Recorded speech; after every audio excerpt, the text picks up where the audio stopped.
Praise the Lord. ஆண்டவராகிய இயேசு கிறிஸ்து மகிமைப்படுவதாக. இந்த நாள் ஒரு வசனத்தை உங்களுக்காக நான் வாசிக்கலாம்னு நினைக்கிறேன். தானியேல் 6ஆம் அதிகாரத்துல 16ஆம் வசனம் அழகா சொல்லப்பட்டிருக்கும்.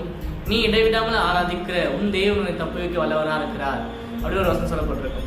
தானியேல் என்ன பண்ணுவாங்கன்னா, ராஜாவோட கட்டளையை மீறினதுனால அவரை தூக்கிட்டு போயிட்டு சிங்க கெபியில போட்டுருவாங்க.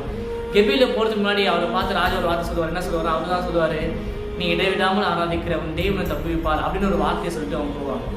சிங்க கெபின்னு கொஞ்சம் யோசிச்சு பாருங்க, அது எவ்வளவு மோசமான சூழ்நிலை தானே.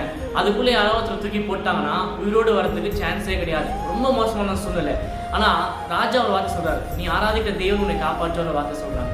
இதே போல நீங்களும் உங்க வாழ்க்கையில ஏதோ ஒரு கஷ்டமான ஒரு சூழ்நிலை, ஒரு பெரிய பிரச்சனை நீங்க மாட்டிட்டு இருக்கலாம். ஆண்டவர் உங்களை பார்த்து சொல்றாரு, நீங்க ஆராதிக்கிற தேவன் உங்களை தப்புவிக்க வல்லவராக இருக்கிறார். ஆண்டவர் தானியேல் ஒரு சேதமும் வர அவர் விடவே இல்லை. சிங்கத்தின் வாயை கட்டி போட்டார். அந்த சிங்க கபில தேவன் தானியேலோடு இருந்து காப்பாற்றுற தேவன் உங்க கூட இருந்து இந்த சூழ்நிலையில் கூட தேவனை காப்பாற்றுவார். இது ஒரு பெரிய பிரச்சனை, பெரிய கஷ்டம், இதெல்லாம் எப்படி வரும் அப்படின்னு கலங்காதீங்க. தேவன் மேல் விசுவாசம் வைங்க, தேவனை நம்புங்க. கண்டிப்பா இந்த சூழ்நிலை ஆண்டவர் ஒரு சேதமும் உங்களை அணுக விடாதபடிக்கு அவர் உங்களோடு இருந்து உங்கள் தேவன் உங்களை காப்பாற்றுவார். God bless.